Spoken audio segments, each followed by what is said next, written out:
Senior Evaluator Zixtal pressed his primary appendage against the quantum glass viewport of the assessment vessel's stellar insight. The blue-green planet rotating below should have been the highlight of his 3-century career. Instead, he felt only mounting frustration as the initial scans confirmed his worst fears. Another waste of resources, he muttered, his auxiliary breathing chambers deflating in disappointment. The holographic displays surrounding his observation post painted a clear picture of mediocrity. The dominant species possessed no natural armor, no enhanced muscular density, and their skeletal structure would barely withstand impacts that younglings of his species could shrug off. Behind him, the assessment team worked in efficient silence, their appendages moving across adaptive interfaces as they compiled their preliminary report. The ship's ambient lighting shifted from evaluation green to standard blue, indicating the end of their primary scan phase. Senior Evaluator, his second-in-command approach, her sensor stalk swaying with carefully controlled professionalism. The preliminary biological assessment is complete. Would you like me to begin preparation for departure? Zixtal turned from the viewport, his dermal layers shifting to display his professional disappointment. Yes, Station Chief Renly. There's nothing here worthy of further study. The bureaucrats at Central Assessment will have much to answer for, sending us halfway across the sector for this. The readings projected around them told a story of evolutionary mediocrity. The humans, as they called themselves, had achieved basic spaceflight and rudimentary atomic manipulation, but their biological baseline remained unimpressive. Their muscles could only generate forces equivalent to 1/10 of what was considered standard among spacefaring races. Their sensory capabilities were limited primarily to visual and audio inputs, with minimal chemical detection abilities. Most disappointing, Zixtal continued, dictating notes for his final report. The species shows no signs of developing the basic biological requirements for extended space travel. Their cellular structure would begin breaking down after minimal exposure to standard void radiation. Their gravitational adaptation range is severely limited. As the assessment team began powering down their equipment, a junior scientist named Hilara caught his attention. She remained at her station, her sensor stalks twitching in what Zixtal recognized as confusion. "Is there a problem, junior scientist?" he asked, more out of protocol than interest. Hilara's appendages hesitated over her console. "Senior Evaluator, I've been analyzing the atmospheric composition of their world, and something seems unusual." "Unusual hardly means significant," Zixtal responded, already turning away. "Complete your shutdown procedures. We depart in 30 time units." "But sir," Hilara persisted, her voice modulating with unexpected firmness, "the oxygen levels in their atmosphere are nearly 21%. For the first time since entering this unremarkable system, Zixtal felt a flicker of genuine interest. He moved to her station, his sensor stalks extending to their full length as he examined her readings. "That's clearly an error in your equipment," he stated, though his primary heart had begun beating faster. No advanced species could evolve in such conditions. The oxidation rates alone would. His voice trailed off as he initiated a secondary scan, then a tertiary one. Each confirmation made his dermal layers ripple with increasing disbelief. "Station Chief Renly," he called out, his voice carefully controlled. "Belay the departure preparations. Junior scientist Hilara has found something that requires additional investigation." As the assessment team returned to their stations, Zixtal stared back at the seemingly unremarkable planet below. Perhaps this assignment wouldn't be a complete waste after all. Any species that could evolve in what should be toxic conditions might warrant at least another day of study. He had no way of knowing that this routine evaluation was about to challenge everything the Galactic Assessment Division thought they knew about species development and survival. Hilara paced her small research pod aboard the Stellar Insight, her steps creating gentle vibrations in the low-gravity environment. Sleep cycles were meant for rest, but her mind refused to settle. The holographic displays surrounding her workstation continuously cycled through atmospheric data that defied everything she'd learned at the Science Academy. She pulled up the standard atmospheric composition chart for known civilized worlds. Every successful spacefaring species had evolved in atmospheres with oxygen levels between 3 and 7%. Higher concentrations caused accelerated aging, cellular degradation, and eventual system failure. Yet humans lived, even thrived, in an environment that should have destroyed their molecular structure within days of evolution. Computer, run comparative analysis between Earth's atmosphere and the Galactic Standard Database, variation tolerance set to maximum. She commanded, her sensor stalks trembling with anticipation. The results made her auxiliary hearts skip a beat. Earth's atmosphere wasn't just unusual, it was unique among all 47,322 evaluated worlds in the database. The combination of high oxygen content, variable pressure systems, and complex nitrogen cycles created conditions that their xenobiology models classified as highly unstable for complex life formation. Tyranny activated her personal communication link. Senior Evaluator Zixtal, I apologize for disturbing your rest cycle, but this cannot wait. The response came quickly, tinged with irritation. Junior Scientist, this had better warrant breaking protocol. In her excitement, Tyranny broke another protocol by sending the raw data directly to his quarters. The following silence lasted exactly 47 seconds. Meet me in the primary analysis chamber, Zixtal ordered, his tone completely transformed. Wake the atmospheric sciences team. All of them. The primary analysis chamber hummed with activity as bleary-eyed scientists gathered around the central projection system. Tyranny stood before them, her research displayed in crisp holographic detail. These readings suggest that humans have evolved in what we would consider a controlled oxidation experiment, she explained, highlighting key data points. Their cellular structure must have adapted to not just survive these conditions, but to require them for optimal function. Station Chief Renly's sensor stalks coiled in disbelief. That's theoretically impossible. The energy requirements alone would be massive, Tyranny finished. Yet they manage it with a remarkably efficient biological system. Look at their mitochondrial structure. The display shifted to show human cellular composition. The room fell silent as the implications became clear. They're using the high oxygen content to their advantage, Zixtal muttered, his professional demeanor slipping as scientific curiosity took over. Their entire energy production system is built around these conditions. It's not just adaptation, it's optimization. Tyranny brought up another display. There's more. Historical geological data shows their atmosphere has undergone multiple dramatic shifts. Oxygen levels have fluctuated significantly over their evolutionary timeline. Most species would have gone extinct during any single one of these changes. Yet they survived them all, Renly whispered, her scales shifting to display deep thought patterns. Zixtal moved to the center of the room, his decision already made. Station Chief, begin full atmospheric sampling procedures. I want collection drones at every latitude. Junior Scientist Tyranny, prepare a preliminary report for the Galactic Council. This discovery warrants immediate attention. As the team dispersed to their tasks, Tyranny remained at the central console, adding new data as it streamed in. Each analysis revealed new layers of complexity in Earth's atmosphere and the beings who called it home. She had joined the assessment division, hoping to make discoveries that would advance their understanding of the galaxy. Now, staring at readings that rewrote the boundaries of known science, she realized she might have found something far more significant, a species that turned what should have been a lethal environment into the foundation of their strength. The next few days would prove her right in ways none of them could imagine. The soft glow of emergency lighting bathed the Stellar Insights Geology Lab in amber hues as Tyranny initiated another deep scan sequence. She disabled the safety protocols that normally prevented equipment operation during rest cycles, a violation that could end her career. but the data emerging from Earth's rock layers told a story too compelling to wait for standard procedures.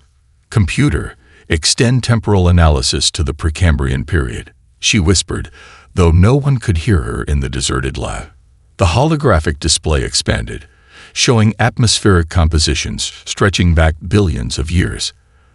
The results made her sensor stalks curl in astonishment. The door whispered open behind her. "I thought I might find you here," Zixtel said, his voice carrying none of its usual authority. He moved to stand beside her, eyes fixed on the display. "What have you found?" "Sir, Earth's atmosphere. It's changed completely at least 5 times during the development of complex life," Tilara explained, highlighting different geological periods. The oxygen levels once dropped to nearly 0, then surged to 35%. Each shift should have caused a complete extinction event. Zixtel's scales rippled with interest. Yet life persisted. More than persisted, Tilara brought up comparison charts. Each crisis sparked new adaptations. The ancestors of humans didn't just survive these changes, they used them as evolutionary stepping stones.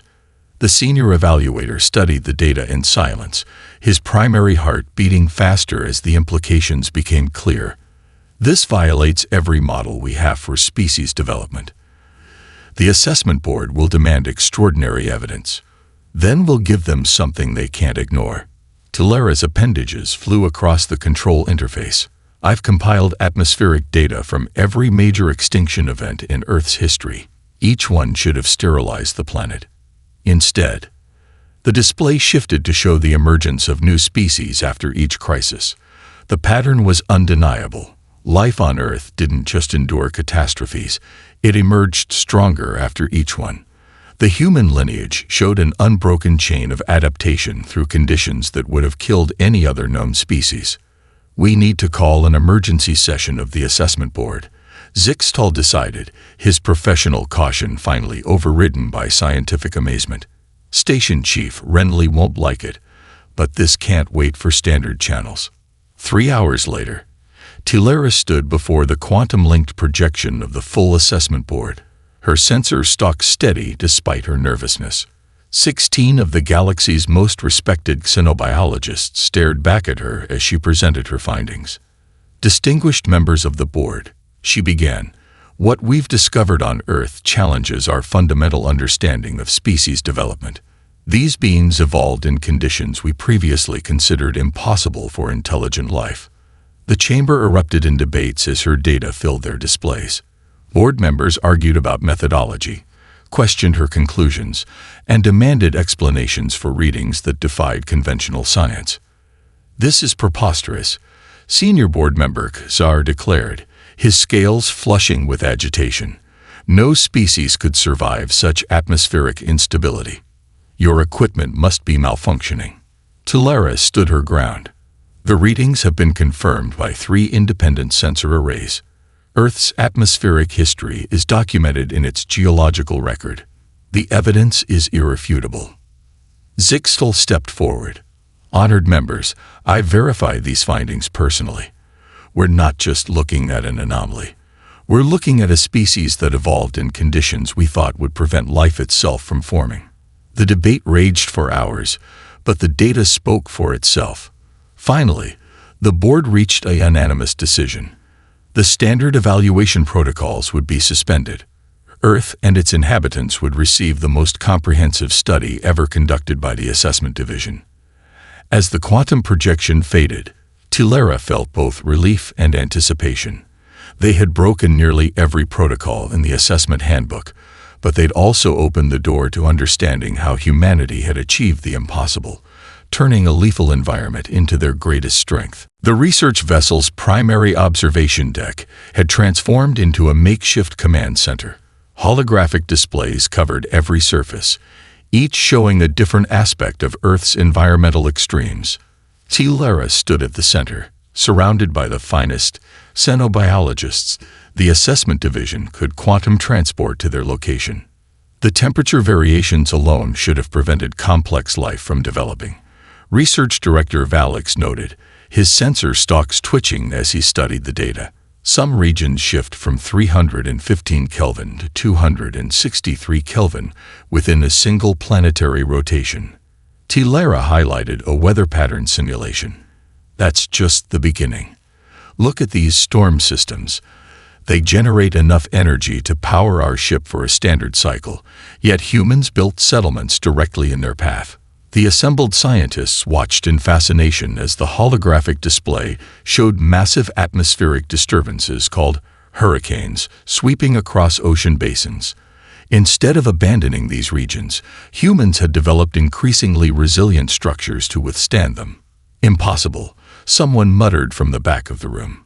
The energy requirements to survive such conditions are met through remarkable biological efficiency. Zixtal interrupted, stepping forward.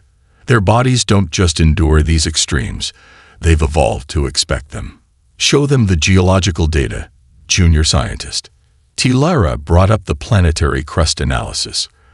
The room fell silent as the simulation displayed Earth's tectonic activity over the past million years. Entire continents shifted, mountains rose and fell, and volcanic eruptions reshaped vast regions of the planet. They built cities here. She indicated a particularly unstable region. The ground beneath their dwellings can shake violently without warning.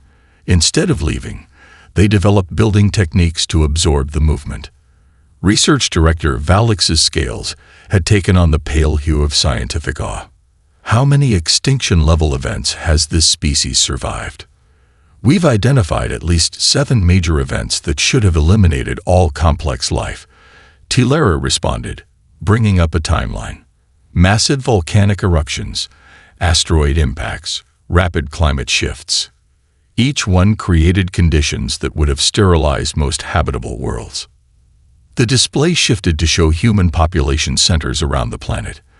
They existed in virtually every environment. Frozen tundra, scorching deserts, dense jungles, and high mountain plateaus that would kill most species within hours. Their adaptation range exceeds anything in our database. Station Chief Renly observed, her previous skepticism replaced by growing respect. They've colonized regions that vary by more than 100 Kelvin in temperature and almost 20% in oxygen availability. Zixtal activated a new display showing human physiological responses to environmental stress. Look at their recovery rates. Their bodies don't just survive trauma. They become stronger after each challenge. Their bones rebuild denser after breaks. Their muscles adapt to increasing loads. Even their neurological systems show remarkable plasticity. It's not just their bodies, Tyranny added, highlighting population movement patterns. When faced with environmental challenges, they innovate. These regions were once uninhabitable deserts. They developed irrigation systems to transform them into agricultural centers. The research team spent hours analyzing each new piece of data. Earth's history read like a survival guide written by a planetary system, intent on testing life to its absolute limits. Yet at each stage, humans had not only survived but thrived, turning hostile conditions into opportunities for advancement. As the presentation concluded, Research Director Valix made an unprecedented decision. We need to revise the entire assessment division's criteria for species evaluation. Everything we thought we knew about survival capabilities and environmental adaptation needs to be reconsidered. Tyranny looked out at the blue-green planet below, seeing it with new eyes. The world they'd initially dismissed as unremarkable had proven to be one of the most sophisticated evolution engines ever discovered.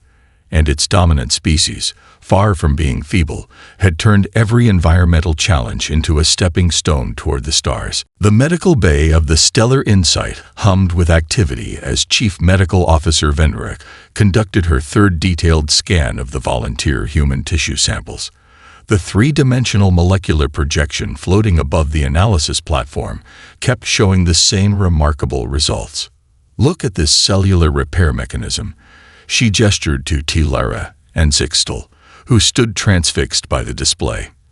When we first arrived, we dismissed their lack of protective outer layers as a weakness. We couldn't have been more wrong. The hologram zoomed in on a microscopic view of human skin cells. Their epidermal layer isn't just a barrier, it's an environmental management system. These structures here, she highlighted a network of tiny vessels, allow them to regulate their internal temperature through liquid evaporation. Sweat, Tyranny said, consulting her research notes. They can sustain physical activity in temperatures that would incapacitate most species. But surely this makes them more vulnerable to dehydration. Venra's scales rippled with excitement. That's what we thought initially. But their bodies have developed incredibly efficient water recycling systems. They can survive on remarkably little water compared to species with more advanced biological systems. The display shifted to show human muscular structure. Here's where it gets even more interesting. Their muscles appear weak by our standards, but look at the endurance capabilities. Zixtal leaned forward, his sensor stalks extending in surprise. These energy efficiency ratings can't be correct. No species could maintain physical activity for that long. The data is accurate, Venra confirmed. Humans can continue moving long after most predator species would collapse from exhaustion. They literally pursued prey until it fell from fatigue. We initially saw the relatively low muscle density as a disadvantage, but it's actually optimized for sustained activity, rather than brief bursts of power. Tyranny brought up her atmospheric analysis alongside the medical data. It's all connected to their oxygen processing capability. Their respiratory system extracts oxygen from their atmosphere with remarkable efficiency, even as concentrations fluctuate. The medical officer nodded, highlighting another section of the display. Their cellular energy production is unlike anything we've seen. These mitochondrial structures have evolved to thrive in oxygen-rich conditions that would cause oxidative damage in most species. What about their extended developmental period? Zixtal asked. We originally marked it as a significant vulnerability. Venra's scales shifted to display academic excitement. Another remarkable adaptation. Their extended childhood allows for unprecedented neural development. Their brains literally shape themselves in response to environmental challenges. Look at these synaptic formation patterns. The hologram showed the development of human neural pathways. The complexity of connections forming over years of growth made even the seasoned scientists pause in wonder. Each apparent weakness we identified, Tyranny realized, is actually a sophisticated adaptation. Their thin skin allows for better temperature regulation. Their relatively weak muscles enable sustained activity. Even their slow maturation serves a crucial purpose. Precisely, Venra agreed. But here's what's truly fascinating. These adaptations work together in ways we're just beginning to understand. Their temperature regulation system supports their endurance capabilities. Their neural plasticity allows them to learn from and adapt to new challenges throughout their lives. Zixtal studied the combined data with growing appreciation. We've been measuring strength by our own standards. Immediate power, protective layers, rapid maturation, all while missing the subtle sophistication of their biological systems. Their entire physiology is a testament to adaptability, Tyranny concluded. Everything we dismissed as primitive or weak is actually part of an incredibly sophisticated survival strategy. As the medical team continued their analysis, a message arrived from the assessment board. The preliminary findings had caused such a stir that a full delegation would be arriving within days to witness the discoveries firsthand. Looking at the remarkable data before them, Tyranny knew they had only begun to understand the hidden strengths of the species they had so nearly dismissed. The historical analysis chamber aboard the Stellar Insight had been converted into a vast timeline of human achievements. Holographic markers floated at different heights, each representing a major milestone in human exploration and adaptation.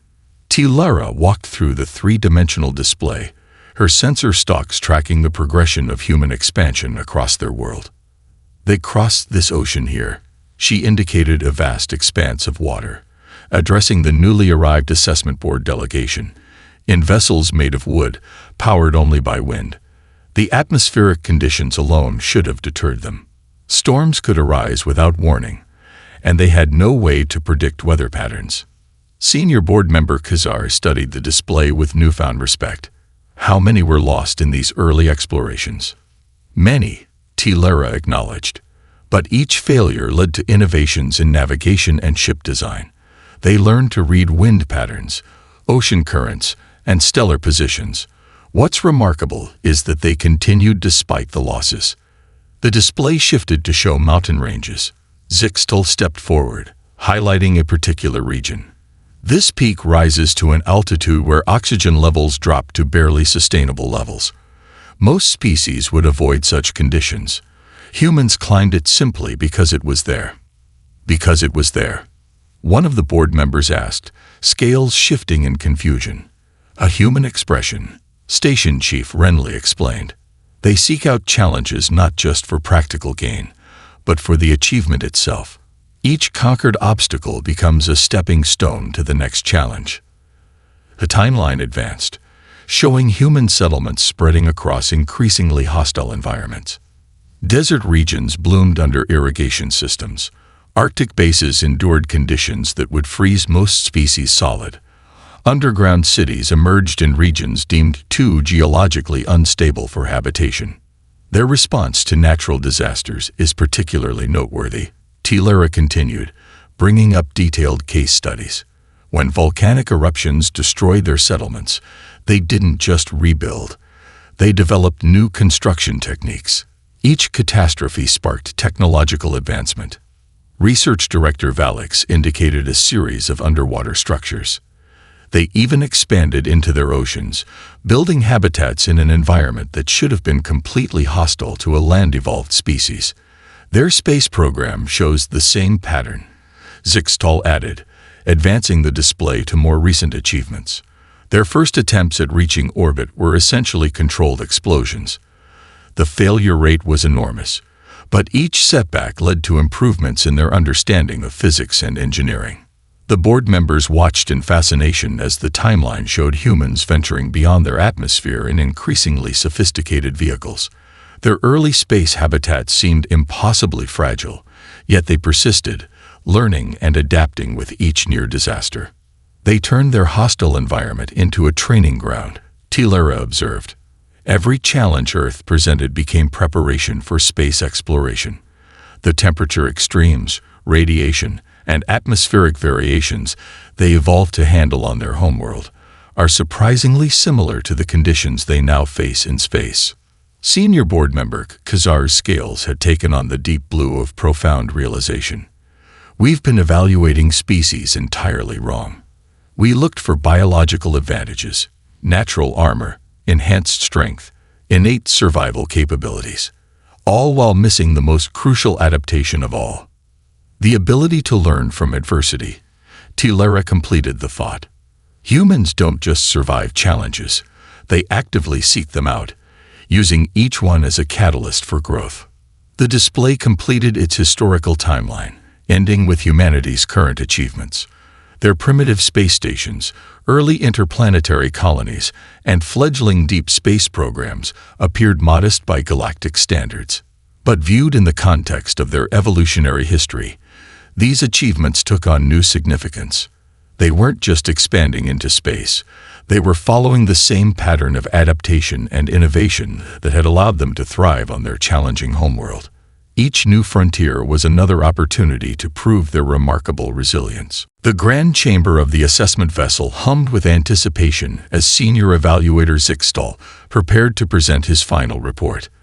The full assessment board sat before him, their scales shimmering with various shades of professional interest. The data crystals containing weeks of research floated in the central display, each one challenging decades of established xenobiological theory. Distinguished members of the board, Zixtal began, his voice steady despite the gravity of the moment. When we first arrived in this system, I made a mistake that would have deprived our civilization of perhaps its most significant discovery. I nearly dismissed humanity as unworthy of study based on our traditional evaluation criteria. The holographic displays activated, showing the initial scan results that had so disappointed him weeks ago. These readings showed what we thought were devastating weaknesses: limited muscle density, no natural armor, relatively fragile skeletal structure. By every standard measure, Humans appeared to be an unremarkable species. He gestured, and the display shifted to show the atmospheric analysis that had changed everything. Thanks to the diligence of junior scientist Tyranny, we discovered our first hint that we were fundamentally wrong. Not just about humans, but about how we evaluate species potential entirely. Tyranny stepped forward, her sensor stock steady as she addressed the board. The classical model of species assessment focuses on measurable biological advantages, but humanity demonstrates that we've been asking the wrong questions. Their greatest strength isn't in their physical capabilities, it's in their unprecedented capacity for adaptation. The chamber filled with images of human achievements across their history. Each hologram showed moments where they had overcome seemingly impossible challenges through innovation and persistence. They don't just survive in hostile conditions. Research Director Valix added, joining the presentation. They actively seek out challenges, using each one as a catalyst for advancement. Their relatively modest physical capabilities forced them to develop problem-solving skills that far exceed our predictions for their development stage. Chief Medical Officer Venra activated her own data crystal, displaying the latest physiological findings. Even their supposed weaknesses reveal sophisticated adaptation strategies we'd never considered. Their endurance capabilities, temperature regulation, and neural plasticity represent evolutionary solutions we never imagined possible. Senior board member Kizar leaned forward, his scales shifting to deep contemplation blue. You're suggesting we need to revise the entire framework of species assessment. Not just revise, Zixtal responded. We need to revolutionize it. Our current system would have ignored one of the most remarkable species we've ever encountered. How many others might we have overlooked? The display showed a compilation of human responses to various challenges. Cities rebuilt after natural disasters, innovations born from necessity, and countless examples of turning hostile environments into opportunities for growth. We've been measuring strength by our own limited understanding, Tyranny concluded. Humans demonstrate that true resilience isn't about natural armor or physical power. It's about the ability to adapt, to learn, to overcome through intelligence and determination. The assessment board deliberated for hours, reviewing each piece of evidence. Finally, senior board member Kazar rose to deliver their decision. The evidence presented here changes everything we thought we knew about species development and survival potential. Effective immediately, all assessment protocols will be revised to incorporate these findings. Moreover, he paused, his scales rippling with unprecedented enthusiasm. We recommend immediate preparation for first contact. The chamber erupted in excited discussion. A recommendation for immediate contact was almost unheard of, especially for a species at humanity's development stage. As the board members discussed the details, Tyranny caught Zixtal's eye. They both knew that this was just the beginning. Soon, humanity would join the galactic community, bringing with them perspectives and capabilities that would challenge everything the assessment division thought they knew about survival, adaptation, and the true meaning of strength. The observation deck of the Stellar Insight offered a perfect view of the historic moment about to unfold. Tyranny stood beside her newly appointed team, her promotion to head of adaptive species research still feeling surreal. Below them, the first official contact delegation prepared to meet with human representatives. Hard to believe it's only been 3 standard cycles since we almost left this system. Zixtal mused, his scales showing a mix of anticipation and professional pride. Sometimes the most remarkable discoveries come from questioning our own assumptions. The human reception facility had been built in record time, demonstrating yet again their species' impressive ability to adapt and innovate. The structure incorporated both Earth and galactic environmental standards, creating a space where both species could interact comfortably. They modified their atmospheric processors to accommodate our breathing requirements, Station Chief Renly noted, studying the technical readouts. The engineering principles they developed are surprisingly elegant, especially given their limited experience with xenobiology. Research Director Valix activated a holographic overlay showing the facility's construction timeline. Look at how they approached the challenge. Instead of simply copying our environmental systems, they developed hybrid technologies that improve on both our designs. They're already innovating, even before formal contact. The assembled scientists watched as the first diplomatic teams entered the reception facility. The humans had taken the news of alien life with remarkable composure, another testament to their adaptability. Rather than panic or retreat, they had immediately begun preparing for integration into the larger galactic community. The assessment division's new protocols are being implemented across all evaluation teams, Tilera reported, reviewing the latest updates from Central Command. We're already identifying previously overlooked species that show similar adaptive potential. Not quite to humanity's level, but promising nonetheless. The historical significance of the moment wasn't lost on any of them. This wasn't just first contact with a new species, it was the beginning of a fundamental shift in how the galactic community understood survival and adaptation. The medical research teams are particularly excited. Chief Medical Officer Venra added, "Human cellular regeneration techniques could revolutionize our healing technologies. Their ability to recover from physical trauma while actually growing stronger could help countless species." The diplomatic feeds showed the first formal greetings taking place below. The humans had insisted on incorporating traditional greeting customs from all their major cultures, demonstrating their diversity of approach even in something as simple as saying hello. Their virtual neural networks are fascinating as well, a newly arrived information sciences specialist commented. They developed artificial intelligence systems that mirror their own adaptive capabilities. The potential applications are enormous. Tilara's attention was drawn to a group of human scientists eagerly discussing atmospheric engineering with their galactic counterparts. Already, they were proposing solutions to problems that had stumped galactic researchers for generations. Their experience with Earth's challenging environment had given them unique insights into atmospheric manipulation and terraforming. They're already planning expeditions to regions we considered too hostile for exploration, Zixtal noted with amusement. Several of their scientists have submitted requests to study the methane storms on Kepler 186. Of course they have, Tilera replied, her scales shifting to display fond exasperation.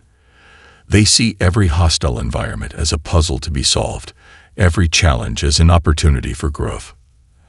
As they watched the proceedings below, Tilera reflected on how close they had come to missing all of this.